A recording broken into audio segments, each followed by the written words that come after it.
All glory to Jesus. Let's pray. పరిశుద్ధ గొప్ప దేవా, నీకు స్తోత్రం, స్తుతి, మహిమ, ఘనతయు, ప్రభావం చెల్లించుకుంటున్నాం రాజా. ఇదిగో దేవా నా తండ్రి, ఈ సమయంలో ప్రభా నన్ను నేను నీ చేతులకు సమర్పించుకుంటున్నాను తండ్రి. నువ్వు ఇచ్చిన వాగ్దానం ప్రకారంగా ప్రభా నా తండ్రి, నువ్వు ఇచ్చిన కుమారుని బట్టి వందనాలు తండ్రి.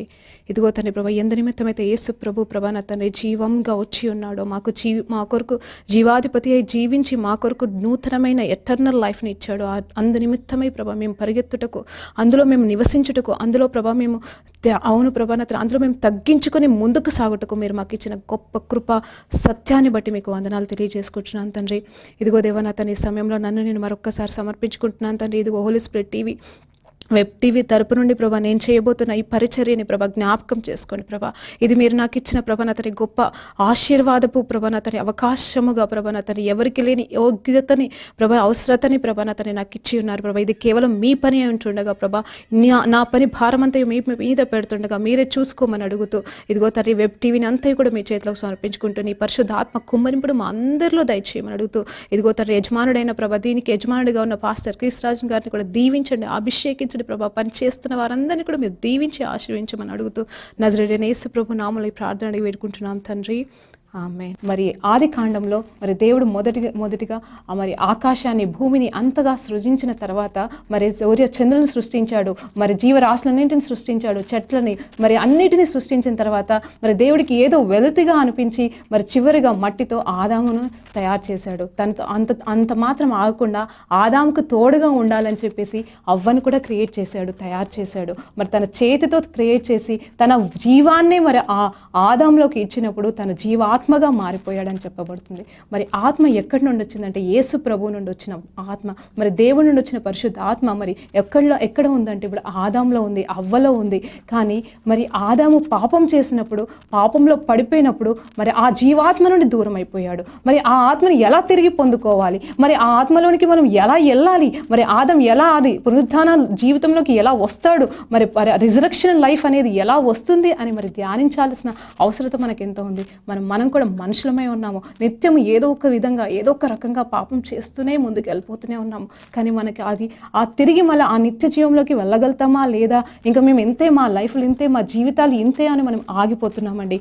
కానీ దేవుడు అలా మనల్ని వదిలిపెట్టాలనుకోవట్లే. తన నిజమైన ప్రేమతో తన ఏకైక కుమారుణ్ణి లోకం కోసము మరి త్యాగంగా పెట్టి బలి అర్పణగా సమర్పించి మన కోసము కృపాసత్య సంపూర్ణగా వచ్చి ఉన్నాడు. కాబట్టి ఆయన కొరకు మనం జీవించాలి, ఆయన జీవంలో మనం జీవించాలి. యేసు ప్రభు నీలోనికి ఆహ్వానించుకున్నప్పుడు, మరి యేసు ప్రభు మనలోనికి వచ్చినప్పుడు మనము ఎవరిలోకి వెళ్ళాలండి? క్రైస్తవులోకి వెళ్ళాలి. ఆ క్రైస్తవుడు ఎవరు? ఆ జీసస్ అభిషేక్తుడు ఎవరు అయి ఉన్నారు? ఆత్మ అయి ఉన్నాడు. ఆ ఆత్మని కోల్పోయిన ఆదాము మరి అతనైతే మరి తిరిగి ఆత్మను పొందుకున్నాడో లేదో మనకి తెలియలేదు. కానీ మరి మనకు మాత్రం అదే ఆత్మను, అదే జీవాన్ని ఇవ్వడానికి మాత్రం యేసు ప్రభు శరీరధారిగా వచ్చి ఉన్నాడు. మరి ఈరోజు నేను ఒక ముఖ్యమైన మాటతో మీతో ముందుకు సాగాలని అనుకుంటున్నాను. ఆది కాండము మొదటి 2 అధ్యాయాలు మెయిన్గా మనం ధ్యానిస్తున్నప్పుడు, మొదట ఆదామును సృజించిన తర్వాత ఆదాము అవ్వకి మరి ఒక వనములో పెట్టి ఆ వనములో వాళ్ళని పని చేయమని అప్పచెప్పాడు. ఏమని అప్పచెప్పాడు? పని చేయమని అప్పచెప్పాడు. ఎలాంటి పని చెప్పాడండి? కేవలము ఆ వనాన్ని చూసుకుంటే చాలు, అందులో ఉన్నవన్నీ అనుభవించమని చెప్పాడు. ప్రతి చెట్టు ఫలాన్ని తినమని చెప్తున్నాడు. మరి ఏ ఫలము తినకూడదో అని కూడా ఒక ఫలం గురించి మాట్లాడుతున్నాడు. ఆ ఫలం ఏ ఫలం అండి? మరి అది మంచి చెడు చెప్పే తెలివిగల చెట్టు అంట. అంటే మరి అందులో అది తిన్నప్పుడు ఏమవుతుంది? మంచి చెడు తెలుస్తుందంట. మరి నేను ఆలోచన చేసినప్పుడు నాకు ఒక తలంపు వచ్చింది. ఏంటంటే మరి మంచి చెడు అనేది మరి తెలియకుండా మరి దేవుడైతే ఉండడు. కానీ అక్కడ ఏం తెలుసుకోవాలంటే ఆదాంకి చెడు అనేది తెలియదండి, చెడు అనే ఆ ఆలోచనలు లేవండి. అతనిలో ఉన్నదంతా పరిశుద్ధాత్మనే ఉన్నాడు. కాబట్టి సత్యాలే ఆయనకు తెలుసు. కాబట్టి యేసు ఆత్మని మరి దేవుని ఆత్మని తనలో ఉంది. కాబట్టి మరి అతనిలో ఎలాంటి కీడు, ఎలాంటి కన్నింగ్ నేచర్ కానీ, ఎలాంటి చెడు అభిప్రాయాలు కానీ ఆదంలో లేవు. మరి అలాంటి స్వచ్ఛమైన మనసుతో ఉన్న ఆదంలో మరి పాపం ఎలా ఎంటర్ అవుతుందండి? ఎందుకు ఎంటర్ అయ్యింది? ఎలా వచ్చింది? మరి అందరూ ఆదం పాపం చేశాడు, అవ్వ పాపం చేశాడు, అందుకోసమే మనం పాపలమై ఉన్నాము, మనం పాపం వాళ్ళ మూలంగా అనుభవిస్తున్నాం, మనకి ఈ పరిస్థితి వాళ్ళ మూలంగా వచ్చిందని మరి ఆది మానవుడి గురించి మాట్లాడుతున్న మాట నిజమే. కానీ వారిని అలా కొట్టిపడేయడానికి ఉందా? వారికి కూడా ఒక మనుషులే కదా. మరి పరిశుద్ధాత్మని ఎలా కోల్పోయారు? కోల్పోయారు అనే దాని మీద నేను ధ్యానించినప్పుడు మరి ఒక్కసారి మనం ఆదికాండము 2వ అధ్యాయము మరి 9వ వచనం చదివినప్పుడు నిజంగా దేవుడు ఏ పని అప్పచెప్పాడు ఆదాంకి, అవ్వకి ఏ పని అప్పచెప్పాడు? 2 పనులండి. ఒకటి ఏంటంటే అక్కడ ఉన్న తోటను చూసుకోమని చెప్పాడు. అలాగే ఇంకొక పని కూడా చెప్పాడు. ఏంటంటే అందులో అన్ని ఫలాలు తినొచ్చు కానీ ఒక్క ఫలాన్ని తినకూడదు అంటున్నాడు. మరి అన్ని ఫలాలు తినొచ్చు అంటే మరి ఒకసారి చదువుదాము. అదే అధ్యాయంలో 2వ అధ్యాయము ఆదికాండము 2వ అధ్యాయం 16వ వచనంలో, మరియు దేవుడైన యెహోవా ఈ తోటలోనున్న ప్రతి వృక్ష ఫలమును నీవు నిరభ్యంతరముగా తినవచ్చును. ఏంటండి? ప్రతి వృక్ష ఫలమును నీవు నిరభ్యంతరంగా తినవచ్చు. మరి దేవుడు ఏం చెప్తున్నాడు? అన్ని తినవచ్చు అని చెప్తున్నాడు ఇక్కడ. మరి ఏమున్నాయి అక్కడ? అన్ని రకాల ఫలాలు ఉన్నాయి. మరి ఇంకొక ఫలం ఉంది. ఏంటా ఫలము? జీవంనిచ్చే ఒక ఫలము కూడా ఉంది. ఆ చెట్టు ఫలము ఎంత శ్రేష్టమైందంటే మరి చాలామంది సేవకులు చెప్తారు ఏంటంటే అది యేసు ప్రభుని ఉద్దేశిస్తుందంట, అది సూచనగా ఉందంట, మరి షాడోగా ఉందంట. జీవ వృక్షం అనేది యేసు ప్రభుని సూచిస్తుంది అన్నప్పుడు మరి జీవం ఎక్కడికి వెళ్ళి వచ్చింది అనేది మనం ఆలోచించినప్పుడు ఈ ఫలములో జీవం ఉంది. మరి ఆ జీవ ఫలాన్ని మరి యేసుప్రభు తినమని చెప్తున్నాడా, ఇక్కడ యెహోవా తండ్రి చెప్తున్నాడా అని ధ్యానించుకుంటూ ముందుకెళ్దామండి. ఇందులో గొప్ప సత్యాలు ఉన్నాయండి. మీరు ఈ వాక్యాన్ని ఎన్నోసార్లు ధ్యానించి ఉండుండొచ్చు. మరి ఈ ఆదికాండము ఖచ్చితంగా ఒక 2-3 చాప్టర్లు ఎవరైనా సరే చదువుతారు. క్రైస్తవుని వాడే అనే వాడికి ఖచ్చితంగా ఈ సత్యము తెలుసుకోవాలని నేను ఈరోజు ఆశపడుతున్నానండి. పరిశుద్ధాత్మ దేవుడు మరి నాతో చెప్పిన మాటను మీకు చెప్తుండగా ప్రార్థనతో దీన్ని ముందుకు సాగుదామండి. దేవుడు ఏం చెప్పాడు? 2:16 ప్రకారంగా అన్నీ తినవచ్చు. మరి అందులో ఏమేమి ఉన్నాయి అంటే జీవఫలం ఉంది. ఇంకొకటి ఒక్క పండు తినకూడదు అంటున్నారు. ఆ పండు ఏంటండి? ఆ పండు ఏంటి? తెలివిని ఇచ్చేది, మంచి చెడ్డు తెలివినిచ్చేదాన్ని తప్ప అన్ని తినొచ్చు. మరి ఆ తినే దగ్గర జీవం ఉందా? ఆ తినే దానిలో లైఫ్కి సంబంధించిన పండు ఉందా? చెట్టు ఉందా? మరి అది ఎందుకు తినలేదండి? వాళ్ళు ఎందుకు తినలేదు?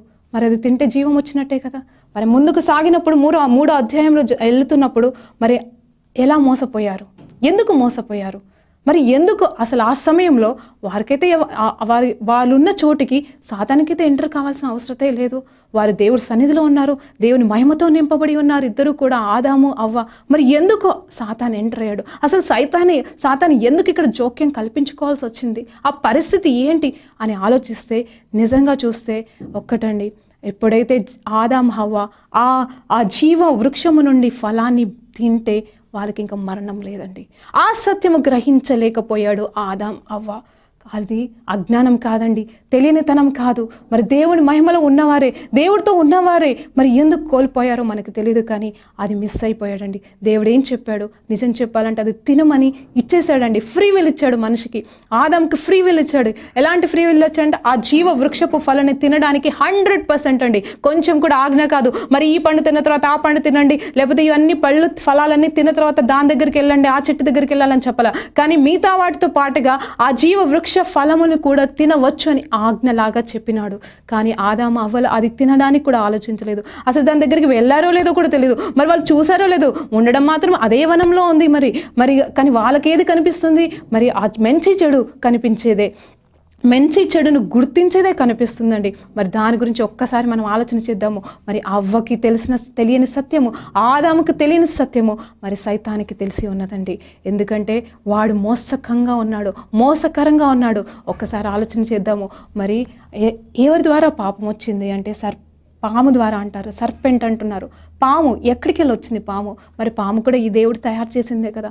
దేవుడు తయారు చేసిన సృష్టిలో మరి మంచే ఉంటుంది కదా. మరి దేవుడు ఎప్పుడైతే భూమి మీద పాకే ఆ జంతువులని, ఆ పామును తయారు చేసినప్పుడు మరి ప్రభు చెప్పాడు ఇది మంచిగా కనిపిస్తుందని చెప్పాడు. మరి దానిలో కన్నింగ్ నేచర్ ఎక్కడికి వెళ్ళి వచ్చిందండి అంటున్నారు కదా. అది కుయుక్తి కలిగినది అంటున్నారు. కుయుక్తి ఎక్కడికి వెళ్ళి వచ్చింది అని నేను ఆలోచన చేసినప్పుడు మరి దేవుడు ఇచ్చిన దానిలో చెడే లేదే, ఆయన మహిమనే ఉంది. కుయుక్తి ఎలా వచ్చింది? ఆ కన్నింగ్ నేచర్ ఎలా వచ్చింది అంటే అసలు నిజం చెప్పాలంటే మరి అందులోకి ఎప్పుడైతే ఆ పాములోకి ఎప్పుడైతే సైతాను దూరాడో ఒక ఆలోచనతో ఎలాగైనా సరే ఆదాము అవ్వ ఆ చెట్లు తినకూడదు.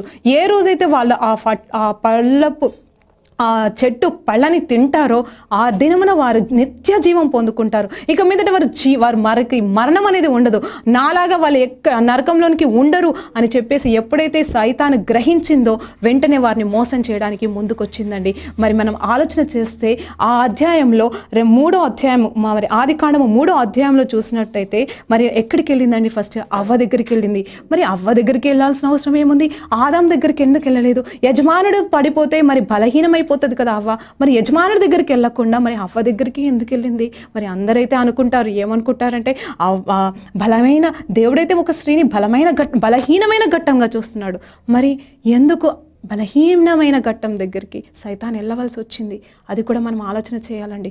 నిజం చెప్పాలంటే ఒకటండి, ఆది నుండి అనాది ప్రణాళిక యేసు ప్రభు వస్తాడన్న సత్యము ఏ రీతిగా అయితే పరలోకములో దూతలకి తెలుసో అలాగనే ఆ సమయము తెలియకపోవచ్చు, కానీ వారికి తెలుసు రక్షకుడు ఒక దినమున వస్తాడన్న విషయము పరలోకంలో మారుమోగుతున్న సమయం అది. ఆదము అవ్వను సృష్టించిన తర్వాత కూడా ఖచ్చితంగా వీళ్ళు పాపం చేస్తారన్న సత్యం అక్కడ పరలోకంలో తెలియబడి ఉంది.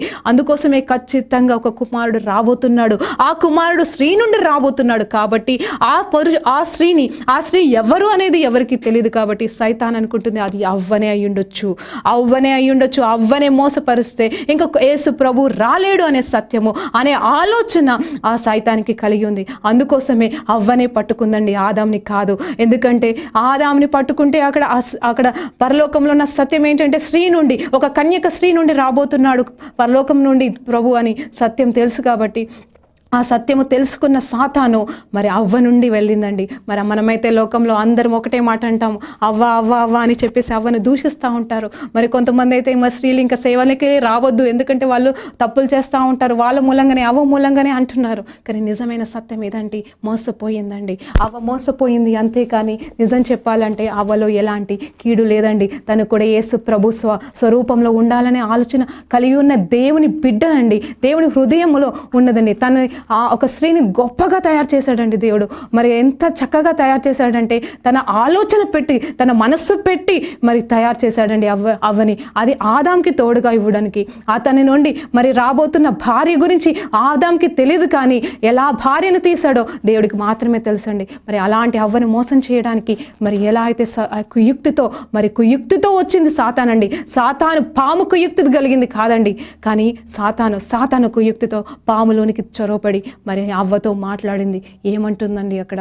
అవ్వతో ఏం మాట్లాడుతుంది? మరి 3వ అధ్యాయంలో మనం చదివినప్పుడైతే ఇది నిజమా దేవుడు చెప్పాడా అంటుందండి. ఎందుకు చెప్పాడు? మరి దేవుడు ఏం చెప్పాడు? నిజం చెప్పానంట అక్కడ సైతాను అబద్ధం చెప్పట్లేదు. ఆదాం మీరు అది క్లియర్గా 2-3 అధ్యాయములు మీరు చదివినప్పుడు మీకు క్లియర్గా, ఎందుకంటే మీరు ఎన్నోసార్లు చదువుంటారు కాబట్టి నేను చెప్తున్నాను, ఖచ్చితంగా అక్కడ అబద్ధంతో మోసం చేయలేదండి, కుయుక్తితో మోసం చేసింది.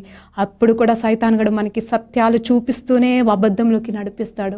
ఇక్కడ ఒక గొప్ప మర్మం ఉందండి. ఏంటంటే ఆదాం విషయంలో ఆదాం పక్కనే ఉండొచ్చు, కానీ అవ్వ విషయంలో ఏం జరిగిందంటే అవ్వకు తెలిసిన విషయం ఏంటంటే అది తినకూడదు, ఆ ఫలాన్ని మేము తినకూడదు అని చెబుతుంది.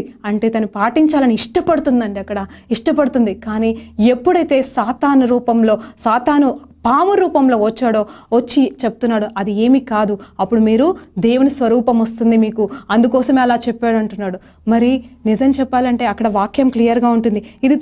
ఇది తిన్నప్పుడు నీకు మంచి చెడ్డలు తెలుస్తాయి అని చెప్పేసి క్లియర్గా ఉన్నాయని రాయబడుతుంది. అది 2వ అధ్యాయంలో కూడా రాయబడింది. తండ్రి కూడా అదే చెప్పాడు, తండ్రి కూడా అదే చెప్తున్నాడు, మీరు మంచి చెడు ఫలాలకు సంబంధించిన ఆ చెట్టు ఫలం తినకూడదని చెప్తున్నాడు. మరి ఇక్కడ సాతాను కూడా మీరు తిన్నప్పుడు మీరు అది మంచి చెడు తెలుసుకుంటారు అంటున్నాడు. మరి ఇందులో అబద్ధం ఏముంది? ఇది ఏముందో అదే అక్కడ 2వ అధ్యాయంలో ఏదుందో 3వ అధ్యాయంలో కూడా అదే ఉంది. కాబట్టి అవ్వ మోసపోయిందండి. తను నిజం చెప్పాలంటే తను నిజమైన దేవుని రూపంలోకి రావాలనుకోలేదు, కానీ మోసపోయిందండి. మోసపోవడం అంటే ఏంటండి? అబద్ధాన్ని నిజంగా చూపించడం అనేది కాదు, కానీ ఒక్కొక్కసారి నిజం కూడా నిప్పులాంటిది అంటారు. ఎందుకంటే నిజాన్ని తాకితే కూడా ప్రాబ్లమ్స్ వస్తాయి అంటారు, కానీ నిజంలోనికి నడిపిస్తూనే అవ్వని మోసం చేసిందండి సాతాను.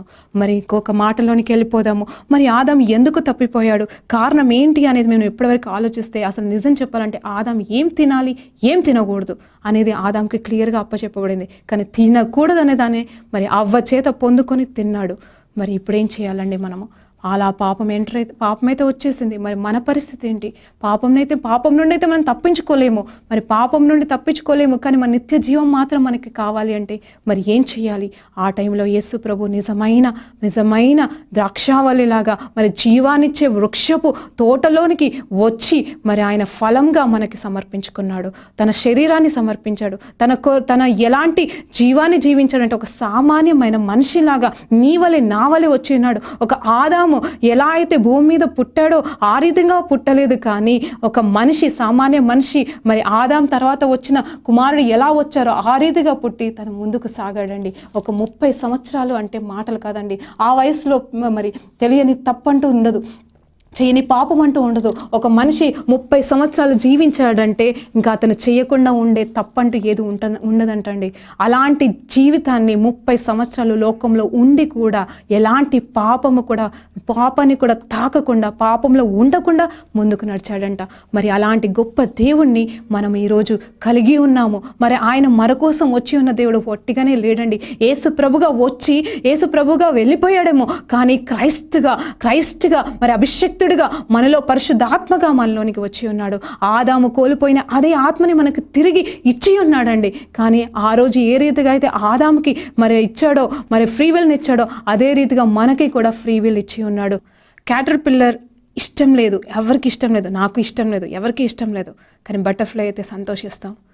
క్యాటర్పిల్లర్ జీవితం ఒక సర్కిల్ లాగా వస్తుంది, కానీ అది ఎందుకు సృజించబడింది? నిజంగా బటర్ఫ్లై అవ్వడానికి. ప్రతి బొంత పురుగును దేవుడు ఎందుకు సృజించాడండి? కంపల్సరీగా అది బటర్ఫ్లైగా అవ్వడానికి. దానికంటూ ఒక లైఫ్ సైకిల్ని పెట్టాడు. దీని తర్వాత ఇది అవుతూ ముందుకు వెళ్ళాలి అని చెప్పేసి ప్రతి స్టేజ్ ఉంటుంది. దానికి ఒక 5-6 స్టేజెస్ ఉంటుంది. ఒక్కొక్క స్టేజ్ గుండా వెళ్తుంది. వెళ్ళిన తర్వాత చివరి స్టేజ్ అది బటర్ఫ్లై స్టేజ్ అండి. అలా దేవుడు దాన్ని సృజించాడు. మరి ఆ సృష్టికర్త సృష్టించిన దాని విషయంలో కూడా ఎన్నో ప్రాబ్లమ్స్ ఉంటాయండి. ఎలాంటి ప్రాబ్లమ్స్ అంటే, ఒకటి, అది నిజం చెప్పాలంటే బటర్ఫ్లై అవుతుందా? మరి ఎన్ని బొంత పురుగులు బటర్ఫ్లైగా మార్చబడుతున్నాయి. దేవుడైతే ప్రతి బొంత పురుగుని బటర్ఫ్లైగా మార్చడానికే చేస్తున్నాడండి. కానీ అది కొన్ని కూడా అవ్వట్లేదు. కొన్ని అయితే పంట పొలాల్లో చనిపోతున్నాయి. ఎందుకంటే చెట్లకి పట్టినప్పుడు మందు వేస్తారు, మందులేసి మరీ చంపేస్తారు. మన కాళ్ళ దగ్గర మన అక్కడిక్కడ కనిపిస్తే దాన్ని చంపేస్తాము, దాన్ని అసహించుకుంటాము. మరి అవన్నీ బటర్ఫ్లై అవ్వాల్సిందే కదా. దేవుడైతే వాటిని ఖచ్చితంగా బటర్ఫ్లై లాగానే సృష్టించాడండి. అవి మధ్యలోనే ఆగిపోతున్నాయి. మనం ఎంతసేపటికి బటర్ఫ్లై అయిపోతామో అని ఆలోచిస్తామో, లేకపోతే బటర్ఫ్లై లాంటి జీవితం కావాలని కోరుకుంటామే, కానీ దాని వెనకాల ఉన్న ఆ గొప్ప కష్ట జీవితాన్ని మనం ఆలోచించలేకపోతున్నాము. మరి దేవుడు ఆదాముని కూడా ఒక గొప్ప జీవితాన్ని, ఒక జీవం కలిగిన జీవితాన్ని, ఆయనతో పాటు మహిమ కలిగిన జీవితాన్ని, ఆయన స్వరూపంలో జీవితాన్ని ఇవ్వాలని ఆదంతో పాటుగా ప్రతి మానవాళికి ఇవ్వాలని ఆశపడ్డాడు. అలాగనే ఎలా అయితే ప్రతి బొంత పురుగు బటర్ఫ్లై కాలేకపోతుందో, అలాగే ప్రతి మనిషి కూడా ఒక నిత్య జీవితంలోనికి దేవుడిస్తున్న నిత్య జీవితంలోనికి ఎంటర్ కాలేకపోతున్నాడు.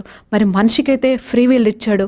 మరి బొంత పురుగు పరిస్థితి ఏందండి? తనకైతే ఎవ్వరూ లేరు, మరి తనకైతే ఫ్రీ విల్ లేదు. మరి మనుషులందరూ అన్యాయంగా చంపేస్తున్నారు, అన్యాయంగా దాన్ని నాశనం చేస్తున్నారు. మరి వర్షంలో కొట్టుకుపోయినప్పుడు చచ్చిపోతుంది, మందుల చేత చచ్చిపోతుంది, అన్ని రకాలుగా చచ్చిపోతుంది. కానీ దేవుడు మాత్రం దాన్ని ఎందుకు క్రియేట్ చేశాడో అది కాలేకపోతుంది. కానీ ఒక్కసారి ఆలోచించండి, అయిన బటర్ఫ్లై గురించి ఆలోచిస్తున్నారా ఎవరైనా? అయిన బటర్ఫ్లై ఎన్ని రోజులు బతుకుతుందండి? నిజంగా ఆలోచించండి. ఒక మనిషి జీవితము యేసు ప్రభును పొందుకున్న తర్వాత రక్షణలో నుండి నిత్య జీవంలోకి ఎలా వెళ్తుందో, అలాగే ఒక బొంత పురుగు కూడా క్యాటర్పిల్లర్గా ఉన్నప్పుడు నుండి మరి బటర్ఫ్లైగా మారిన తర్వాత మళ్ళీ ఎన్ని రోజులు బతుకుతుంది అని ఎప్పుడైనా ఆలోచించారా? ఇందులో ఒక గొప్ప సత్యం ఉందండి. ఒక్కసారి బటర్ఫ్లై జీవితాన్ని ఆలోచిస్తే, బటర్ఫ్లై అయిన తర్వాత అది కొంతకాలమే జీవిస్తుందట అండి. కొంతకాలమే. మరి అంత సైకిల్ అయిపోయి అంత కష్టకాలం నుండి బయటపడి బటర్ఫ్లై అయినాక కనీసం మరి కొన్ని వారాలు, కొన్ని నెలలు కూడా అది బతకదంట. దానికి ఎవ్వరు కూడా హామీ చేయరు, అయినా అది ఎక్కువ రోజులు బతకదు. ఎందుకు బతకదు అది నాకు తెలియదు, కానీ ఒక్కటి మాత్రం సత్యమండి, దానికి 2 రెక్కలు ఏవైతే కలర్ఫుల్గా ఉంటాయో అది మాత్రం నిత్య జీవం అంటండి. ఎందుకంటే మీరు ఆలోచన చేయండి, మీరు గుర్తు చేసుకోండి, మీరు తెలుసుకోండి. మీరు కావాలంటే ఇంటర్నెట్లో సెర్చ్ చేసి చూడండి. ఆ ప్రాణం పోతుంది. దానిలో ఉన్న ప్రాణం పోయినప్పుడు, అది చనిపోయినప్పుడు ఆ రెక్కల్ని అవి ఎప్పటికీ నాశనం కావంటండి, అవి స్పాయిల్ అవ్వవంట, మురుగు పట్టదంట, ఏమీ కాదంటండి. అంటే ఆ రెక్కలు మరి ఎంత ప్రయాసము తర్వాత అయిన ఆ రెక్కలు మరి ఎన్నో బొద్దింకలు, ఎన్నో బొంత పురుగులు ఆ బటర్ఫ్లైగా కాలేకపోయినాయి, కానీ ఆయన బటర్ఫ్లైలు మాత్రము చివరికి చనిపోయిన తర్వాత ఆ రెక్కలు మాత్రం ఎప్పటికీ ఉంటాయంటండి. మీరు కావాలంటే చాలామంది బుక్స్లో పెట్టుకొని ఉంటారు, లేకపోతే ప్రిజర్వ్ చేస్తారు. కొన్ని స్టేట్స్లో అయితే అవైతే ఫ్రేమ్ లాగా పెట్టి లక్షలకి కోట్లకి అమ్ముతారంటండి. మరి అలాంటి గొప్ప నిత్య జీవం ఆ రెక్కలకి వస్తుందండి. అంత గొప్ప జీవిత విధానమైన సైకిల్ని మరి దేవుడు ఒక బొంత పురుగు ఇచ్చాడండి. మరి మన జీవితం ఎలాంటిదండి? మరి చిన్నదాన్ని దేవుడు చూస్తే మరి మనల్ని ఎలా చూస్తున్నాడండి? వాటినైతే నోటితో తయారు చేశాడు, మనల్నైతే ఇంకా చేత్తో తయారు చేశాడు. మరి ఆయన జీవాన్ని ఇవ్వడానికి మన కోసం వచ్చాడు. మరి అలాంటి జీవాన్ని, అలాంటి బటర్ఫ్లై లాంటి కలర్ఫుల్ జీవితాన్ని, అలాంటి ఒకవేళ మరణించిన తర్వాత కూడా నిత్య జీవాన్ని, ఎల్లప్పుడూ ఉండే జీవాన్ని మనకి ఇవ్వాలని కోరుకుంటున్న యేసు ప్రభు కొరకు మనం జీవించవలసిన అవసరం ఎంత ఉందండి. మరి నిజంగా ఎలా జీవిస్తాం? కేవలం ఒకటే అండి, ఆదాము చేసిన తప్పు ఎక్కడ వచ్చింది? ఆదాము ఎక్కడ కోల్పోయాడు? ఏ పని అయితే చేయమన్నాడో అది చేయకుండా ఏది చేయొద్దన్నాడో అది చేశాడండి. ఈ రోజు నుండి మనం తీసుకోవాల్సిన నిర్ణయం ఏంటంటే, మనం చేయాల్సిన బాధ్యత ఏంటంటే, మనకి దేవుడు అప్పచెప్తున్న పని ఏంటంటే ఆయన చిత్తం చేయడం. ఏంటి ఆయన చిత్తం? ముందు ఆయన చిత్తం తెలుసుకోవాలంటే ఇదిగో జీవ గ్రంథాన్ని చదివినప్పుడు మనం తెలుసుకుంటామండి. ఆయన ఏం మాట్లాడుతున్నాడు, ఆయన ఏం చెప్తున్నాడు, ఏం చేయమని చెప్తున్నాడు, ఎలా ఉంటే అతనికి సంతోషకరమైన జీవితం జీవిస్తాము, ఎలా ఉంటే పాపరహితమైన జీవితాన్ని జీవిస్తాము అనేది యేసు ప్రభు మనకి చెప్తుండగా మనం దాన్ని బట్టి వెళ్ళినప్పుడు నిజంగా అండి ఒక బటర్ఫ్లై లాగా మనం గొప్పగా వెలుగును పొందుకుంటాం. ఎంతోమంది జీవితంలో ఎంతోమంది రక్షణ పొందుకొని కూడా మరి చివరికి మరణం అనేది ఖచ్చితంగా ఉంటుంది. కాబట్టి వాళ్ళు అంతవరకు నిజమైన దేవుళ్ళలో ఎదగలేకపోతున్నారండి, పడిపోతున్నారండి, చేసిన చిన్న చిన్న తప్పులకి పడిపోతున్నారండి. మరి ప్రతి ఒక్కరూ అలా అనుకుంటే మరి ఇంకెవరు ఉంటారండి? మరి దేవుని కోసం నిలబడేవారు ఎవరు? నిత్య రాజ్యంలోకి వెళ్ళే వాళ్ళు ఎవరు? మరి అందరూ నరకానికే వెళ్ళాల్సిందా, లేకపోతే మరి నిత్య జీవంలోకి వెళ్ళాలా? మరి మీరు నిర్ణయం తీసుకోవాలి. మరి బొంత పురుగు అయితే మనకి ఏమీ లేదండి. బొంత పురుగు విషయంలో అయితే ఒక్కటే అండి, అదేమీ చేయలేదు, తన చేతిలో ఏమీ లేదండి. పాపం తన చేతులారా తను చంపుకోవాలని చావదండి. మనమైతే ఆత్మహత్యలు చేసుకుంటున్నాం, మనంగా పాపంలో పడిపోతున్నాం, మనంగా దేవునికి దూరం అయిపోతున్నాం. కానీ ఆ బొంత పురుగు విషయంలో మాత్రం అది చేతులారా చేసుకోవట్లేదండి, అది వేరే వాళ్ళు నాశనం చేస్తున్నారు. కానీ ఏదైతే బతికిందో బటర్ఫ్లైగా జీవించిన దాన్ని అయితే నిత్య జీవాన్ని ఇస్తున్నాడు. ఆ రీతిగానే మనం కూడా సమర్పించుకుందాం. ఏ రీతిగా అయితే మరి సమర్పించుకోవాలని దేవుడు కోరుతున్నాడో ఆ రీతిగా మనం సమర్పించుకొని ముందుకు సాగుదామండి. దేవునికి మహిమ కలుగును గాక. మరి ఈరోజు మనం నేర్చుకున్న ఈ గొప్ప సత్యాలు, జీవ వృక్షము గురించి, జీవ ఫలము గురించి మనం మాట్లాడుకున్నాము. ఏంటంటే ఆ రోజు ఆదాము నిజంగా ఆ రోజు ఆ జీవ వృక్షపు ఫలాన్ని తిని ఉంటే మరి ఇంకొక మెట్టు వెళ్ళాల్సిన అవసరం ఉండేది కాదండి. మరి ఆ యేసు ప్రభు శరీరధారి రావాల్సిన అవసరమే ఉండేది కాదు. కానీ దేవుడు కృపగల దేవుడు మన కోసం వచ్చాడు, ప్రాణం పెట్టాడు, తన శరీరాన్ని నలకొట్టుకున్నాడు. మరి మన కొరకు ప్రాణం పెట్టిన యేసయ్య కొరకు మనం జీవిద్దామండి. మనం ఆదాంలాగా పడిపోయినా సరే, మరి బొంత పొరుగులాగా మన జీవితాలని మనము అందరూ అసహించుకున్నా సరే, కానీ దేవుడు మాత్రం మనల్ని బటర్ఫ్లై లాగా ఆయన కొరకు నిత్య జీవంలోకి నడిపించాలని ఆయన కోరుకుంటున్నాడు. కాబట్టి మనం అలాంటి జీవితంలోనికి మనం ప్రవేశిద్దామండి. మరి ఈరోజు నేర్చుకున్న ఈ వాక్యాన్ని మరొక్కసారి ధ్యానిస్తూ ముందుకు సాగండి జీవితాంతం వరకు. అవును ప్రభా, మరి నీ కొరకు, నీ సాక్షిగా, నీ ఇష్టానుసారంగా, నీ చిత్తంలో నిలబడాలనే కోరికతో మేము జీవించాలనే ఆశ కలిగి ఉన్నాం ప్రభు అని నిత్యము ప్రార్థన చేసుకుంటూ ఆయనకు సమర్పించుకున్నప్పుడు ఆయనే అన్ని చూసుకుంటాడండి. మరి ఆదాం విషయంలో, అవ్వ విషయంలో ఎలా చూసుకున్నాడో దేవుడు మన విషయంలో కూడా చూసుకుంటాడు. మనం పడిపోవడము, మనం నాశనం అయిపోవడం దేవుడికి ఇష్టం లేదండి. మరి అవ్వ గురించి కూడా తెలుసుకున్నాం. ఆ స్త్రీని మరి మోసపుచ్చిన కారణం మనం తెలుసుకున్నాము. అది కేవలము దేవుడికి కలిగి ఉన్న గొప్ప ప్రణాళికని నాశనం చేయాలని చేసిన లూసిఫర్ గాడి ప్రణాళిక. కానీ దేవుడు దాన్ని ఆచరించనీయలేదు, దాన్ని పాటించనీయలేదు. లూసిఫర్ ఎలాగైనా ఎప్పటికైనా మనుషులను తినేయాలనే చూస్తున్నాడు, కానీ దేవుడు మాత్రం అది చేయనీయడండి. కేవలం మనలోనే ఉంది. మనం దేవుడు చెప్తున్నాడు, జీవం ఒకవైపు, నా మరణం ఒకవైపు మీ ముందు పెట్టి ఉన్నాను, మీరే ఎన్నుకోండి అని చెప్తున్నాడు. మనం జీవంలోకి నడుద్దాం, ఆయన జీవాత్మలో మనం ఎదుగుదాం. ఆయన ఆత్మ మనలో ఉన్నప్పుడు నిత్యం ఆయన కొరకు జీవిద్దాం. ఇది ఈరోజు ఈ వాక్యాన్ని మరి మనం జ్ఞాపకం చేసుకుంటూ, మరి ఈ వాక్యాన్ని చెప్పుటకు సహాయం చేసిన పరిశుద్ధ ఆత్మదేవునికి వందనాలు తెలియజేసుకుంటూ నజరేయుడైన యేసు ప్రభు నామములో ఈ వాక్యాన్ని సమర్పించుకుంటున్నాం తండ్రి, ఆమేన్. ఈరోజు మరి దేవుడు నడిపించిన ఈ వాక్యాన్ని బట్టి, మనం నేర్చుకునే సత్యాన్ని బట్టి, దేవుడిచ్చిన ఈ జీవపు వాక్యాన్ని బట్టి వందనాలు తెలియజేసుకుంటూ చిన్న ప్రార్థనతో మరి ముగించుకుందామండి. పరిశుద్ధుడైన దేవానికి స్తోత్రం, స్తుతి, మహిమ, ఘనతయు ప్రభావం చెల్లించుకుంటున్నాం తండ్రి. అవును ప్రభా, నా తండ్రి, ఆదాము అవ్వను విడవని దేవా, మమ్మల్ని కూడా విడవకుండా నీ జీవపు వృక్షపు నీడలో ప్రభా నా తండ్రి, నీ జీవ వాయువుతో ప్రభా నా తండ్రి, నీ జీవ ఆత్మతో మమ్మల్ని నింపి నడిపించమని అడుగుతున్నాను తండ్రి. ఎంతమంది అయితే ప్రభా నా తండ్రి నీ గురించి తెలియకుండా ప్రభా ఈ వాక్యం వింటున్నారో, ప్రభా నీ గురించి తెలిసి ఈ వాక్యం విన్నారో, వారందరిని బట్టి మీకు వందనాలు తెలియజేసుకుంటూ వారందరినీ నీ జీవంలో ఐక్యపరచుకోమని, వారందరూ కూడా ప్రభా నా తండ్రి నా స్వరము ప్రభా నా తండ్రి నీ స్వరముగా వింటుండగా ప్రభా నా తండ్రి, ప్రతి బిడ్డ కూడా ప్రభా నా తండ్రి నీ కొరకు రాజ్య స్థాపన కొరకు ప్రభా, నీ రాజ్య స్థాపన కొరకు వాడబడే ప్రతి ప్రార్థన కొరకు ప్రార్థన పరులుగా జీవించే కృపను దయచేయమని నజరేయుడైన యేసు ప్రభు నామములో ప్రార్థనను వేడుకుంటున్నాం తండ్రి.